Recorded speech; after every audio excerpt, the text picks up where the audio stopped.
নমস্কার। মায়াদর্পণ উপন্যাসটির একদম শেষের অংশটি নিয়ে আমি আপনাদের সামনে আবার উপস্থিত হয়েছি। তাহলে শোনা যাক শেষ অবধি পঞ্চমীর কী হলো। রমালালের কোনো কথাই বংশীর কানে ঢোকেনি। বংশী বজ্র হাতের মতো বসেছিল। ভাতটার ফ্যান উঠলে কাঠের উনুনটা নিভে গিয়েছিল। সাবুর বদলে সাবু সদৃশ্য ভাতের দলাটা থালা থেকে তুলে নিয়ে বংশীর গায়ে ছুঁড়ে মারতে গিয়ে প্রহ্লাদ হঠাৎ চমকে অগ্নিচক্ষে বলে, হাতে ও কী রে তোর? বংশী মনে মনে বলে উঠল, পঞ্চমী, তুই আমায় বাঁচালি আজ। মুখে বলল, চিঠি। চিঠি? কিসের চিঠি? কার চিঠি? বংশী আসতে বলল, পঞ্চমীর। পঞ্চমী চিঠি দিয়েছে? হঠাৎ যেন কি করছি না বুঝেই সেই দলা পাকানো ভাত হাউ হাউ করে গ্রাস 2-3 খেয়ে নিয়ে প্রহ্লাদ বিচলিত গলায় বলে, চিঠি লিখতে আবার শিখলো কবে সে? নে পড় শুনি। বংশীর থেকে পঞ্চমী খুব যে একটা মুক্তাক্ষর ভালো তা নয়, তবু সহজেই পড়তে পারল বংশী, কারণ ইতিপূর্বে বহুবার পড়া হয়ে গেছে তার। এ তো প্রায় মুখস্থ শোনানো। কিন্তু সবটা কি শোনাতে পেরেছে বংশী? যেই সে শুরু করেছিল, ছি চরণে কমলে পড়ে বংশীদা, তখনই তো প্রহ্লাদের কপাল কুঁচকে এসেছিল, কান যেন খাড়া হয়ে উঠেছিল। বংশী আরও একটু এগিয়েছিল। তোমার নিকট হইতে আসিয়া যে কী অবস্থায় আছি তাহা কি জানাইব? দেখা হইলে সব বলিব। আশা করি তুমি ভালো আছো। এবং না, পিসের নামটা শোনা অবধি আর ধৈর্য হয়নি প্রহ্লাদের। হঠাৎ থালাখানা ঝনঝন করে ছুঁড়ে উঠানে ফেলে দিয়ে বলেছিল, তোকে শোয়াক করে চিঠি দিয়েছি হারামজাদি, সেই চিঠি আবার আমাকে দেখাতে এসেছিস কি? শালার বেটা শুয়োর, এখন বুঝেছি কবিরাজ ঠিকই বলেছিল। আমার বুকে করে মানুষ করা মেয়েটা গেল, আমি এখনও খাচ্ছি পড়াচ্ছি, আর উনি রাত দিন অনুরাগে তনু ছেড়ে দিয়ে বেরো বেরো বলছি, বেরিয়ে যা। বংশী মার খাওয়া কুকুরের মতো বেরিয়ে আসে। সব কিছুই তার প্রাপ্য বলে মনে করে। এই বুদ্ধিটুকুও কি তার থাকতে পারত না? উল্টো করে গুছিয়ে পড়লে পিসের শান্তি হবে? পিসে তো পড়তে জানে না, ছি চরণে পড়ে পিসে, এইটুকুনি বানিয়ে বললে কি মহাভারত অশুদ্ধ হয়ে যেত? মরবে লোকটা এবার, আর বেশি দিন নেই। তবু তার মধ্যেই আমায় মেরে তবে মরবে। ওর মৃত্যুর আগে তো আমার নিষ্কৃতি নেই। কেন নেই এ কথা ভাববে এমন পাষণ্ড নয় বংশী। কিন্তু নিষ্কৃতি এ জগতে কার আছে? পঞ্চমীরই কি নিষ্কৃতি আছে চ্যাটার্জি সাহেবের মেয়ে না হয়ে? আর সবিতারই কি নিষ্কৃতি আছে সেই পর্যায়ে ওকে না তুলে? ভারী সুখের একখানি সংসার ছিল এদের। দূরকালের একখানি মেঘছায়া, যা সামান্য একটু বিষণ্ণ, সামান্য একটু ছায়াময় করে রেখেছিল, সেটা বুঝি মাধুর্য এনে দিয়েছিল। ছেলে মেয়েদের প্রতি তেমন রূঢ় হতে পারতেন না সবিতা। মনে হতো এরাও যদি হারিয়ে যায়, যদি রাগ করে পালিয়ে যায়। স্ত্রীর শত অবুঝপনাতেও বিরক্ত প্রকাশ করতে পারতেন না চ্যাটার্জি সাহেব, পাছে মনে দুঃখ পায়। এই মমতা, এই আশঙ্কা মধুর করে রেখেছিল মিস্টার আর মিসেস হৃদয়কে। তাই এ সংসারে ছন্দ ছিল সুষমাময়। পঞ্চমীর আবির্ভাব সেই সুষমাকে মুছে দিয়েছে, সে ছন্দকে ভেঙে দিয়েছে। এখন একমাত্র আশা পঞ্চমীকে তৈরি করে নেওয়া। তা তৈরি হয়তো হয়ে উঠবে। মেয়ে মানুষের পক্ষে কিছুই অসম্ভব নয়। হাটে কেনা বাদী সম্রাজ্ঞী হয়ে উঠেছে। মেয়ে মানুষের ইতিহাসে এমন নজরেও দুর্লভ নয়। কাজে সবিতার সাধনা ব্যর্থ হবে এমন নাও হতে পারে। শুধু তো সবিতার সাধনা নয়, তার সঙ্গে পঞ্চমী নিজের সাধনাও যুক্ত করেছে বই কি। হারবো না, ঠকবো না, এই পণ করে দ্রুত শিখে ফেলেছে সে এদের আচার আচরণ, কথা বলার ধরন। সবিতা যখন প্রথম বলেছিলেন, এখানে তোমার মতো বয়সে শাড়ি পরে না কেউ, দীপু যেমন জামা পরে তেমনি পরবে। তখন ভারী মিনতি করেছিল সে, বলেছিল আর যা বলবেন করবো মা, ঘাগরা পরতে বলবেন না। সবিতার মুখের রেখা কঠিন হয়ে উঠেছিল। সবিতা বলেছিলেন, ঘাগরা বলে না সুদীপ্তা, ওর নাম স্কার্ট। বলেছিলেন, তোমার বয়সে শাড়ি পরাটা হাসির, তাছাড়া তোমার স্কুলে ভর্তি হতে হবে, সেখানে শাড়ি পরে যাওয়া চলে না। স্কুলে ভর্তি হতে হবে পঞ্চমীকে? পঞ্চমী মুখ্য হতে পারে কিন্তু নির্বোধ নয়। এখানকার মেমের স্কুলে যে পঞ্চমীর বয়সের মেয়ে এত কম পড়ে না তা বুঝেছিল সে, তাই কুণ্ঠিত গলায় বলেছিল, দীপুর স্কুল? স্কুল নয় সুদীপ্তা, স্কুল। না, দীপুর স্কুল নয়, অন্য জায়গা। দীপু স্কুলে দেওয়ার কথা ওঠে না। ইংরাজি মাধ্যমের সেই স্কুলে পঞ্চমীকে পাঠানো চলে না, যতই তাকে স্কার্ট পরান আর চুল ছেটে বব করে দিন। জয়দুর্গা এদিকে যত যাই করুক কতগুলো মৌলিক বিধি পালন করত, যেমন চুলের সেবা। বাটি বাটি নারকেল তেল ঘষে চুলগুলোকে পঞ্চমীর খুব বাড়িয়ে দিয়েছিল জয়দুর্গা। পঞ্চমীও টান টান করে বড় একখানা খোঁপা বাঁধিয়ে ফেলে ফেলে আরও বাড়িয়ে তুলেছিল। কালীপুরে সবাই পঞ্চমীর চুলের প্রশংসা করত। সেই চুলের রাশির 12 আনাই অংশ যখন বাতিল হয়ে গেল, সেলুনের ঘরের মেঝে গোছা গোছা ছড়িয়ে পড়ল, পঞ্চমী আচ্ছন্ন নির্বিশেষে দৃষ্টি মেলে তাকিয়ে রইল সেই দিকে, যেমন করে প্রিয়জনের মৃতদেহর দিকে তাকিয়ে থাকে মানুষ। অনেকক্ষণ পর যখন চেতনা ফিরল, শুধু ভাবল, আশ্চর্যি, এদের শরীরে মায়া বলে বস্তুটা একেবারেই নেই। এরা সুন্দর করে হাসে, সুন্দর করে কথা বলে, সুন্দরভাবে সাজে, সুন্দর বাড়িতে থাকে, শুধু ভেতরটা নিষ্ঠুর শুকনো। চুলগুলো পড়ে রইল। পঞ্চমীকে সেই চুলের দোকান থেকে চলে আসতে হলো। সবিতা অবশ্য ভাবতে ভাবতে এলেন, যাক বাবা, একটা জঞ্জাল দূর করা গেল। এতটুকু মেয়ের মাথায় এত বড় একটা খোঁপা, খুলে রাখলে পিঠ ছড়িয়ে হাঁটুতে, অসহ্য। আশ্চর্য, এমন বিটকেল একটা বাড়িতেও মানুষ হতে হয়। সাধারণ সভ্য গৃহস্থ কি নেই জগতে? সবিতার ঝি মানদার মেয়েও তো ওর থেকে সভ্য সাজসজ্জায় রপ্ত। সবিতার একমাত্র সৌভাগ্য যে চেহারাটা ভালো, একটু বরং বেশিই ভালো। মুখের কাট দীপুর মতো, রংটা অনেক ফর্সা, আর স্বাস্থ্যটাও বলতে কি নিটোল। দীপু তো একটি কাগজের পুতুল, ওজন বলে কিছু নেই।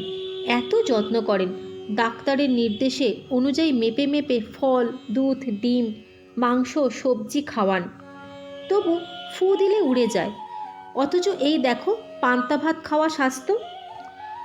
নিজেরই এক মেয়ের জন্য আর এক মেয়ের প্রতি যেন ঈর্ষা অনুভব করেন সবিতা। কাটা চুল, খাটো স্কার্ট, উঁচু জুতো, সাদা মোজা, এই আবরণ আর উপকরণ। আয়নার সামনে আর দাঁড়াতে পারে না পঞ্চমী। নিজেকে আমি বলে চিনতে পারে না। ভয়ানক একটা হাহাকার বোধ করে। সেই নতুন পাওয়া পরি মুহূর্তটা হারিয়ে গেল। দীপির মতো সাজসজ্জা করে স্কুলে যেতে হবে পঞ্চমীকে। চ্যাটার্জি সাহেব ব্যস্ত মানুষ, ছেলে মেয়েকে কমই দেখতে পারেন তিনি। তবু তার এই বড় মেয়েটাকে মাঝে মাঝে কাছে ডাকেন। আজ ডাকলেন, বললেন, প্রবীর বলছিল তুমি নাকি স্কুলে যেতে চাও না, ওর কাছে পড়ে মানুষ হতে চাও, ব্যাপার কি বলো তো? পঞ্চমী অবশ্য মাথা নিচু করে দাঁড়িয়ে থাকে। চ্যাটার্জি আরও স্নেহের গলায় বলেন, আমাদের এমন লজ্জা করো কেন তুমি? তুমি আমাদের মেয়ে, আমি তোমার বাবা হই, অথচ তুমি একটুও কথা বলো না। তোমার কি ইচ্ছে অনিচ্ছে প্রকাশ করো না? পঞ্চমী যেমন মাঝে মাঝে হঠাৎ সাহস সঞ্চয় করে নেয়, সেই ভাব নিয়ে বলে, আমার বিশ্বাস হয় না। না, এখন আর পেত্তয় বলে না পঞ্চমী, বলে বিশ্বাস। আর একা হলেই ভাবে বংশীকে গিয়ে বলবে, বলবে না পেত্তয় যাবি বংশী? এখানে অবশ্য বংশী নেই, সামনে আছেন চ্যাটার্জি সাহেব, যার সামনে পঞ্চমী বলছে, আমার বিশ্বাস হয় না। চ্যাটার্জি অবাক গলায় বললেন, কি বিশ্বাস হয় না? এই যে আমি আপনাদের মেয়ে। চ্যাটার্জি সাহেব থমকে দাঁড়ান। আস্তে ওর পিঠে একটু হাতের স্পর্শ দিয়ে কোমল গলায় বললেন, কেন বলো তো, এখানে কি তোমার কিছু কষ্ট হচ্ছে? পঞ্চমী এই স্নেহস্পর্শের আন্তরিকতা অনুভব করতে পারে। পঞ্চমী সাহসা নিজের স্বভাব ফিরে পায়। ফট করে বলে বসে, তা কষ্ট হচ্ছে বই কি, জলের মাছকে ডাঙায় তুললে তার যা কষ্ট সেই কষ্টই। চ্যাটার্জি আহত হন না, চমৎকৃত হন। হেসে বলেন, তাই তো, তাহলে কি করা যায় বলো তো? মাছটাকে আবার জলে ছেড়ে দিলেই আপদের শান্তি, বলে আশান্বিত দৃষ্টিতে তাকায় পঞ্চমী। যদি এই গম্ভীর প্রকৃতির লোকটার মুখ দিয়ে একবার বেরিয়ে যায় আচ্ছা। কিন্তু আশাটা পূর্ণ হয় না পঞ্চমীর। চ্যাটার্জি আচ্ছা বলেন না, বরং গভীর গলায় বলেন, কিন্তু ভেবে দেখো, যদি ডাঙাতারও প্রাণ থাকে কি মুশকিলটা হয়। সে বেচারি জানে মাছটা তার কাছেই থাকবে, হঠাৎ চলে গেল। পঞ্চমী মাথা নিচু করে বলে, কদিনের জন্যেই বা আমি আপনাদের কাছে এসেছি? চিরদিনের জন্যই সুদীপ্তা, চ্যাটার্জি সাহেব বলেন। চিরদিনের জন্যই আমাদের কাছের। ভাগ্যে কিছুদিন অন্যত্র নিয়ে গিয়েছিল, আবার ফিরে এলে। আবার তোমায় জলে ফেলে দিতে পারি? পঞ্চমী নিভে গিয়ে বলল, তাহলে আর কি করব?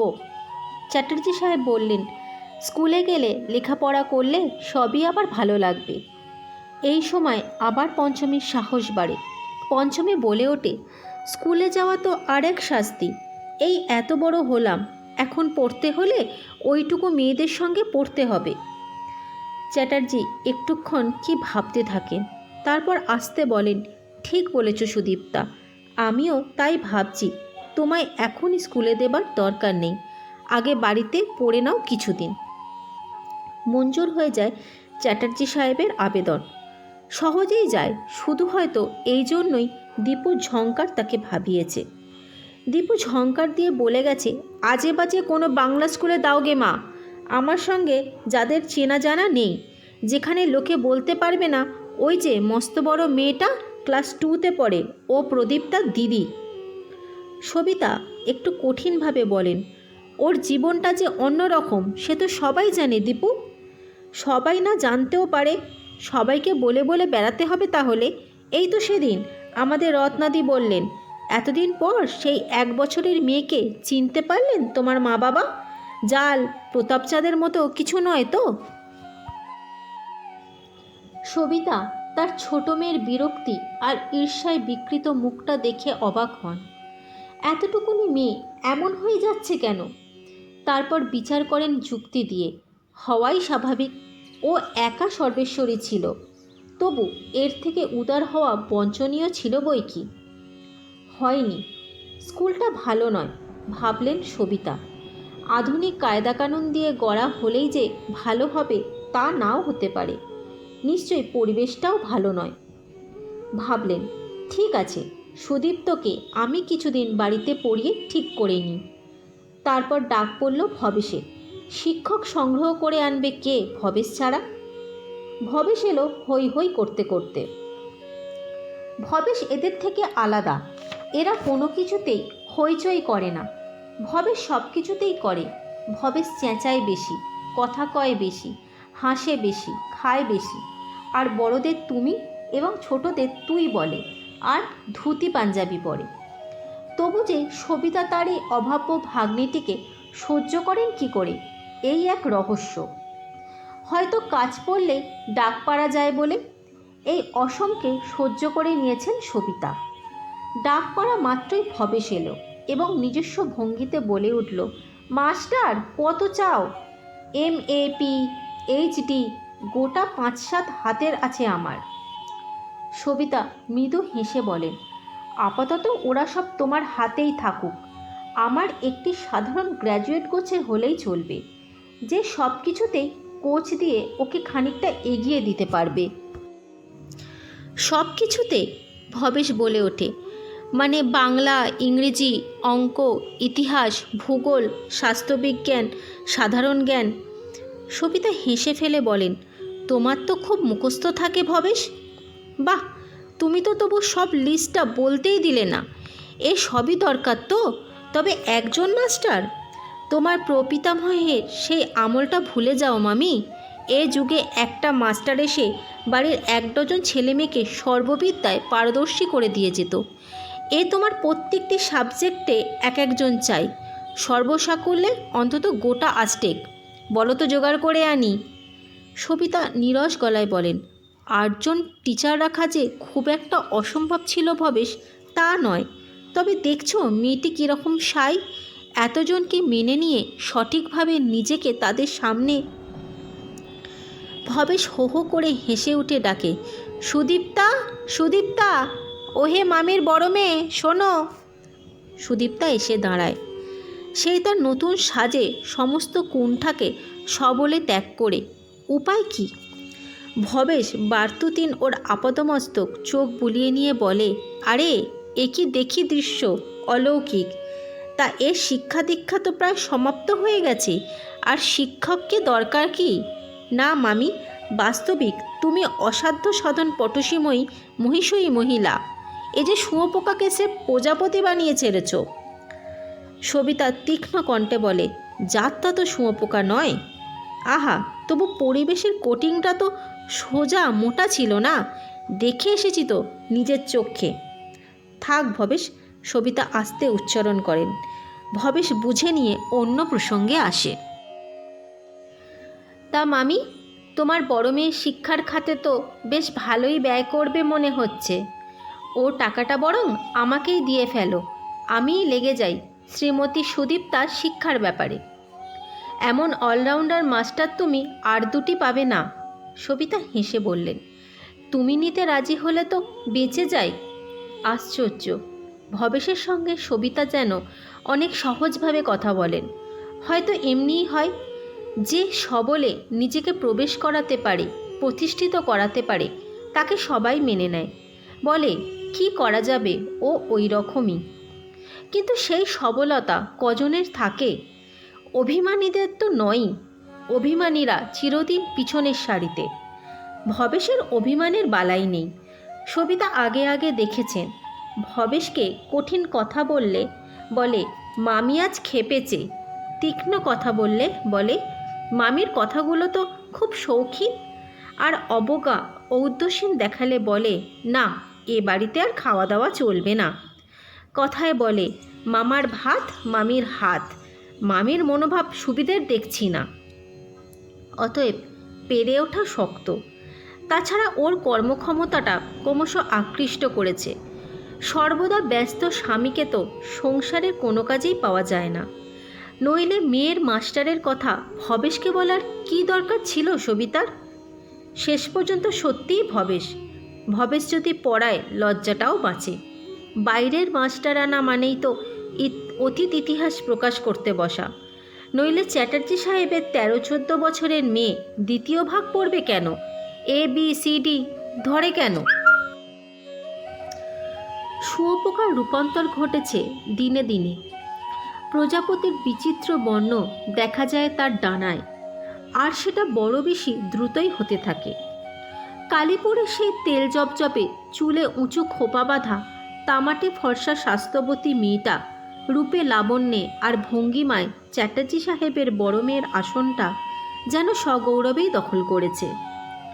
হয়তো এটা এত তাড়াতাড়ি হতে পারছে সেই তার প্রখরতা আর মুখরতার প্রতিক্রিয়ার আগুন ছিল।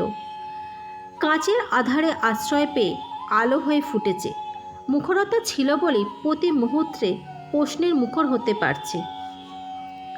ভবেশ মাঝে মাঝে অবাক হয়ে যায়, বলে ও মামি, তোমার এই মেয়েটি তো 4টিখানি মেয়ে নয়। ওর মাস্টারি করতে এসে আমার যে সেই গণেশ আর বেদব্যাসের দশা ঘটেছে।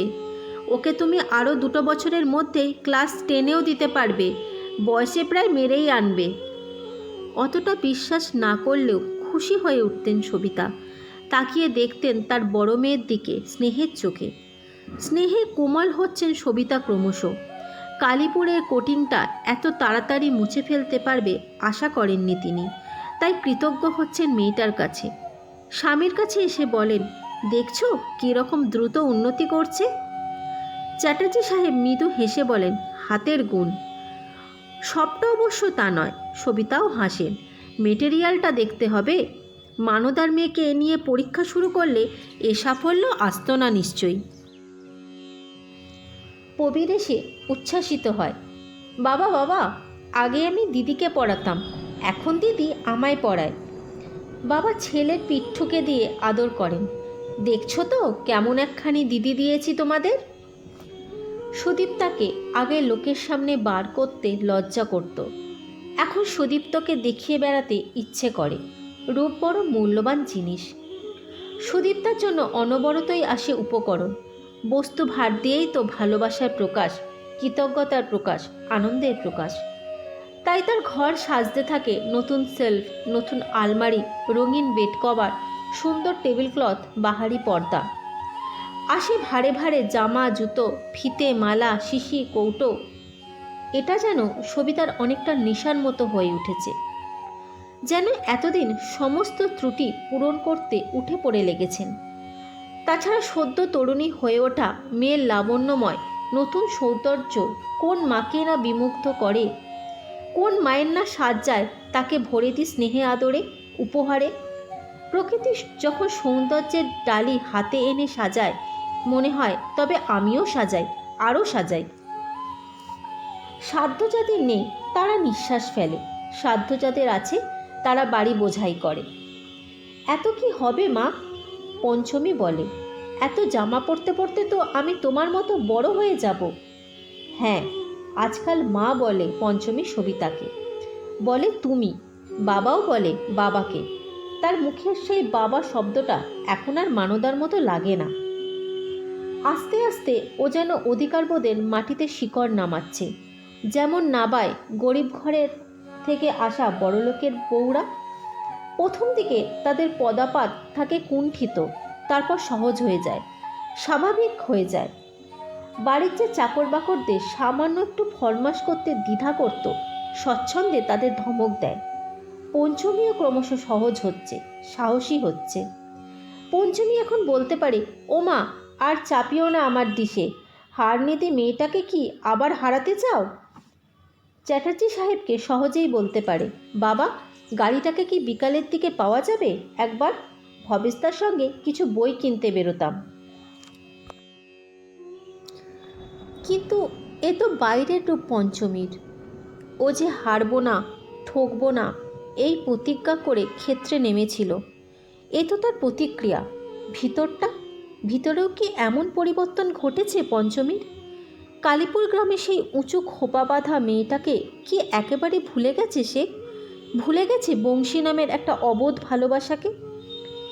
যখন নিজেকে নিয়ে নিজে বসে পঞ্চমী, নিজেকেই সে প্রশ্ন করে, আমি কি আমার সত্যিকারের আমিটাকে ভুলে যাচ্ছি? সেই আমার আদরের, আমার ভালোবাসার, একান্ত আমার নিজস্ব পঞ্চমীকে? সত্যি কি সুদীপ্তা হয়ে যাচ্ছি আমি? পঞ্চমী নামের সেই মেয়েটা কি তবে মরে গেল? আর বংশী? বয়সে উন্মেষের সঙ্গে সঙ্গে পঞ্চমী বুঝে অনুভব করতে পারে বংশীর সেই বৃহৎ বিভ্রান্ত দৃষ্টির অর্থ কী। নিজেকে ভারী অকৃতজ্ঞ মনে হয় পঞ্চমীর। মনে হয় কে জানে পিসে কেমন আছে, কে জানে বংশী কোথাও চলে গেছে কি না। পিসে মরে গেলে আর কি থাকবে বংশী? কার কাছে থাকবে? পিসে তো মরবার দখলেই ছিল। সে নিজে এতটা বুঝতে না পারলেও এখানে বাবা আর ভবেশদার কথাবার্তায় ধরে ফেলেছিল। ভবেশদা বলেছিল, নমস্য মামা, তুমি আমার শুধু নমস্য ছিলে, এখন পরম নমস্য হলে। যে লোকটাকে পুলিশে ধরিয়ে দিয়ে 10 বছর ঘানি টানবার ব্যবস্থা করার কথা, তাকে তুমি আমার মেয়ের খরচ ধরো বলে 1 পাহাড় টাকা দিতে গেলে। বাবা তখন বলেছিলেন, নোটিশ তো ওর এসেই গেছে ভবেশ, দেখে বুঝতে পারলে না? ওর নামে কেস করব, ঘানি টানানো পর্যন্ত টিকবে। কতদিন হয়ে গেল সে কথা, এখনও কি আর টিকে আছে সে জীর্ণ মানুষটা? আবার হঠাৎ ভারী রাগ আসে বংশীর উপর। তিনখানা চিঠি দিল পঞ্চমী, একটারও উত্তর দিতে পারল না বাবু। পিসের কথা মতো তো চিঠিটা বেশ লিখতে পেরেছিল। চিঠি অতএব লিখতে পারে, অথচ পঞ্চমীর চিঠিগুলো আর কিচ্ছু নয়, রাগ। পঞ্চমী চলে এসেছে তাই রাগ। অথচ সব দোষ তোদেরই। স্কুলে তো যাচ্ছিলেন বাবু, ঈশ্বর জানেন ছেড়ে দিয়েছে না লেগে আছেন। পড়লে তো এতদিনে ক্লাস 7 হতো। নিশ্চয়ই আর পড়ে না, নিশ্চয়ই অক্ষর টক্ষর ভুলে গেছে, তাই চিঠির উত্তর দিতে পারে না। অথচ এখন পঞ্চমী ইচ্ছে করলে রোজ একটা করে চিঠি দিতে পারে। পঞ্চমীর টেবিলের ড্রয়ারে চিঠি লেখার সাজ সরঞ্জাম মজুদ। খবরটা জানতে না পারা যে পঞ্চমীর কত কষ্ট সে বুদ্ধিটুকু নেই বুদ্ধুর। আচ্ছা, একবার কি কালীপুরে যাওয়া যায় না? এরা তো আমায় এত ভালোবাসেন, কিছু না চাইতেই কত দেন। একবার যদি এ প্রার্থনা করি। ছোটবেলা থেকে ছিলাম, দেশটা একবার দেখতে যেতে ইচ্ছে করে। এরা কি রাগ করবেন? ভাববেন আমার মন পড়ে আছে সেইখানে? নাকি ভেবে বসবেন পালাবার তাল করছি আমি? তাই কখনো হয়? পালাবার তাল যখন করেছিলাম, যখন প্রতিক্ষণ ভেবেছি এদের সঙ্গে আমি থাকতে পারবো না, তখনই বর গেলাম। আর এখন তো মন বসেই গেছে। তাছাড়া লেখাপড়াটা খুব ভালো লাগছে। শুধু বংশীকে গিয়ে একবার বলা, ওরে বংশী, পঞ্চমীকে যতই বেঈমান ভেবে রাখিস তত বেঈমান নয় সে। তারপর একবার ওই এতদিনের গল্পগুলো করা, কেমন করে পঞ্চমী থেকে সুদীপ্ত করে তুলেছে পঞ্চমীকে, তার ইতিহাস বর্ণনা করা দুঃখে কৌতুকে। তবে হ্যাঁ, এই স্কার্ট পরে কালীপুরে যাওয়া চলবে না, শাড়ি একটা পরতে হবে। তবে কাটা চুলগুলো তো ঢাকা যাবে না। বংশী যদি চমকে যায়, পঞ্চমী হেসে বলবে, ওরে বংশী, কলকাতায় গিয়ে চুলগুলো কালীঘাটের কালীর কাছে বলিদান দিয়েছি। হাসতেই হবে, নইলে বংশী হয়তো এই চুলগুলোর শোকে কেঁদেই ফেলবে। হঠাৎ একসময় মনে হয়, ইস, পিসের কথা আমি একবারও ভাবছি না। কিন্তু ওই জায়গাটা যে কেমন অন্ধকার অন্ধকার। পিসের সেই চৌকিটায় কি এখনো পড়ে আছে পিসে? আচ্ছা, এমনও তো হতে পারে মা শ্মশানেশ্বরীর দয়ায় সেরে উঠেছে পিসে, ভালো আছে। তাহলে তো সেই মানতের পুজোটার কি হবে? পঞ্চমী যে মানত করেছিল নদ গড়িয়ে দেবে কালীকে। নিজেকে নিয়ে যখন একা হয় পঞ্চমী, তখনই হয়তো এসব চিন্তা পেয়ে বসে তাকে। কিন্তু নিজেকে নিয়ে এই একা বসাটাও কি ক্রমশ কমে যাচ্ছে না? ক্রমশই উতাল হয়ে আসছে না বাইরেটা? ক্লাস 10 এর উপযুক্ত করে তোলবার জন্য ভবেশ যে আবার দুবেলাই আসছে আজকাল। প্রথমে ভবেশের প্রতি যে সন্দেহ আর বিদ্বেষ জমে উঠেছিল, সেটা যেন আর নেই। বরং ওকেই কথাবার্তায় বেশ সহজ মনে হয়, ওর সঙ্গেই গল্প করা চলে। আর সেই গল্প করার মুহূর্তে কালীপুরে সেই অনর্গল কথা বলা মেয়েটা যেন হঠাৎ বেরিয়ে আসে কাঠিন্যে নির্মুখ খুলে। কিন্তু এ সমস্ত যে চ্যাটার্জি সাহেবের বড় মেয়ের কথা। চ্যাটার্জি সাহেবের ছোট মেয়ে, যার নাম প্রদীপ্তা, এই সংসারে একমাত্র দীপ্ত ছিল যে, তাকে কি এবারের কর্তাগিন্নি ভুলে গেছেন? নতুন পাওয়া খেলনা পেয়ে পুরনো খেলনাকে ভুলে যাবার মতো। তা সেটা সত্যি না হলেও নিজে সে তাই ভাবে। আর সেই মনোভাব নিয়ে ক্রমশ বিদ্রোহী আর অবাধ্য হয়ে উঠতে চায়। দিদিকে বলে, মার নতুন পুতুল। ইচ্ছে করে সবিতা যা পছন্দ করেন না তাই করে দেখিয়ে দেখিয়ে।